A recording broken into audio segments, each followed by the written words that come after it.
রহমানির রাহিম। Suhaib online service সেন্টারের পক্ষ থেকে আপনাদেরকে আন্তরিক অভিনন্দন ও শুভেচ্ছা জানিয়ে শুরু করছি আজকের ভিডিও বক্তব্য।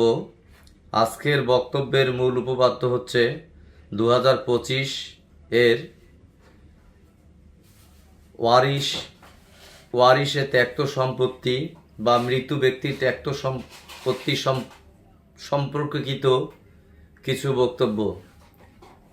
তো সুপ্রিয় ভিউয়ার্স, ইতিপূর্বেই আমরা কিন্তু বক্তব্যগুলো উপস্থাপন করিয়াছিলাম, আর ঠিক এমনিভাবেই ভূমি মন্ত্রণালয়ের 2025-এর যে পরিপন্থী জারি হয়েছে সেটাতে কিন্তু ওই ধরনের কথাগুলোই স্পষ্টভাবে তেনারা জারি করিয়েছেন।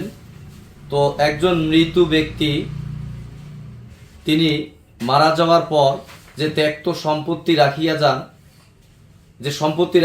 সেটাকেই বলা হয় ত্যক্ত সম্পত্তি, অথবা ওয়ারিশ সূত্রে যে প্রাপ্ত সম্পত্তি সেটাইকে কিন্তু আমরা ওয়ারিশান সম্পত্তি হিসেবে বলতে পারি। তো ইতিপূর্বে আমরা দেখেছি যে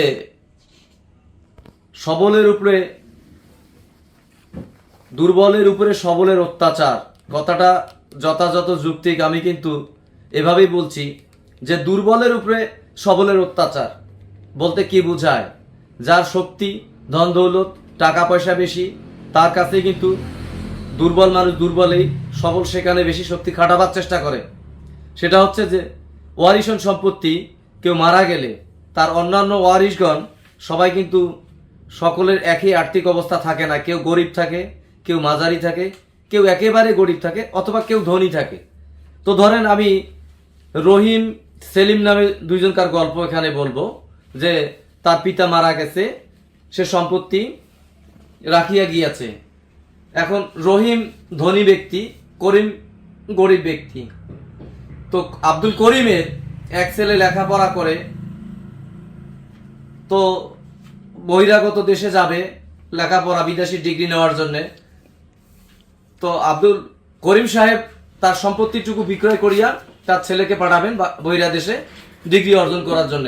কিন্তু দুঃখের বিষয়, আব্দুল রহিম সাহেব সেই সম্পত্তি কোনোভাবেই ভাগ বন্টন করতে চাচ্ছেন না, বা আব্দুল করিম যে নাম জারি করবেন সেটাও কিন্তু করতে পারছেন না।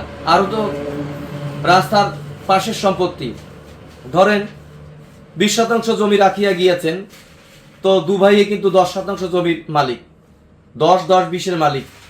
এখন আব্দুল করিম সাহেব যে জমি বিক্রয় করবেন, ক্রেতারা আসেন, কিন্তু বন্টননামা হয় নাই। তাহলে কি করবেন? বন্টননামা ছাড়া তো জমি বিক্রি হচ্ছে না, নাম জারি হচ্ছে না। তো যাই হোক, আজকের আমাদের এই নতুন 2025 সালের যে পরিপন্থী জারি ভূমি মন্ত্রণালয়ের, সেটাকে অনেক স্বাগত জানাচ্ছি, এবং আমাদের ভূমি মালিকগণের জন্য অত্যন্ত একটা উপকৃত জারি করা হয়েছে। তো সেটা দিয়ে এখন কিন্তু আমরা ওই দাগের সম্পত্তি 10% জমি আব্দুল করিম বিক্রয়, বেচা ইত্যাদি সবকিছুই করিতে পারিবেন বন্টননামা ছাড়াই, যে তার ওই দাগের সম্পত্তিটুকু তিনি 20%-এর মধ্যে 10% জমি নাম জারি করিতে পারবেন, বিক্রয় করিতে পারবেন, তাহাতে আর কোনো বাধা বিপত্তি থাকলো না। তো আশা করি আমার এই শর্ট বক্তব্য থেকে কিন্তু আপনারা বুঝতে পারছেন যে নতুন নিয়ম আইন কানুনে আর কোনো বাধা থাকলো না ওয়ারিশান বা ত্যক্ত সম্পত্তি বেচা বিক্রি, নাম জারি করিতে। সকলকে ধন্যবাদ জানিয়ে